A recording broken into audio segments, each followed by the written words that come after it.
नमस्कार, मैं हूं माही सिंह और आप देख रहे हैं नेक्स्ट 9 न्यूज। बीजेपी में लोकसभा की 12 सीटों पर अभी भी प्रत्याशियों के नामों की घोषणा नहीं की है। इसमें से एक सीट है कैसरगंज। इस सीट से सांसद है बृजभूषण शरण सिंह और इन्हीं की वजह से यह सूची अभी तक जारी नहीं की जा रही है।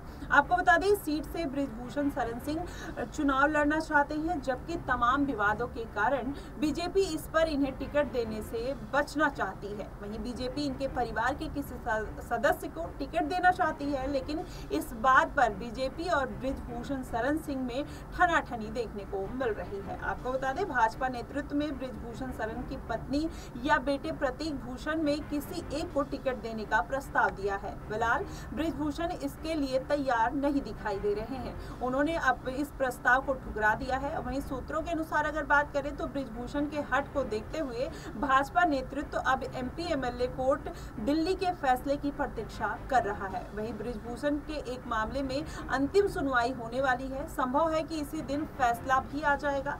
अगर बात करें, इसलिए नेतृत्व ने ये बात तय की है कि कोर्ट का फैसला आने के बाद ही सभी 12 सीटों के उम्मीदवारों की सूची जारी की जाएगी और जिन सीटों पर उम्मीदवार घोषित होने वाले हैं उनमें मैनपुरी, रायबरेली, गाजीपुर, बलिया, भदोई, मछली शहर और प्रयागराज, फूलपुर, कौशाम्बी, देवरिया और फिरोजाबाद और कैसरगंज भी शामिल है। आपको बता दें, लोकसभा की 12 सीटों के उम्मीदवारों की जो सूची के साथ उन 4 विधानसभा सीटों के प्रत्याशियों की भी सूची जारी होगी, जिन पर उपचुनाव होने वाले हैं और इनमें लखनऊ, पूरब और ददरौल, जिसमें गैसड़ी, बलरामपुर और दुद्धी यानी सोनभद्र भी शामिल है।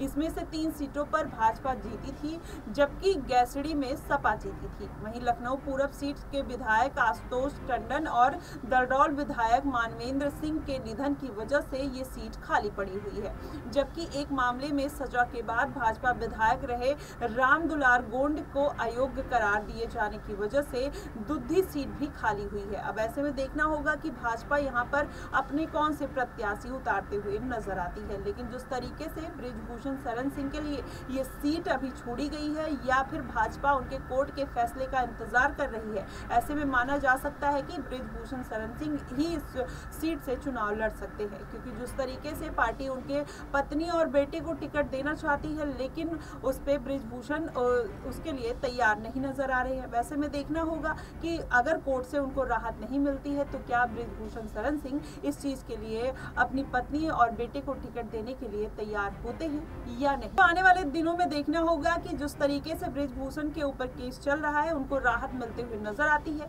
या नहीं, आने वाले समय में पता चलेगा। फिलहाल आपकी इस पे क्या प्रतिक्रिया बनती है कि भाजपा उनको उनका टिकट देना सही है या गलत? आप अपनी प्रतिक्रिया हमें कमेंट बॉक्स में जरूर बताएगा। फिलहाल के लिए बस इतना ही।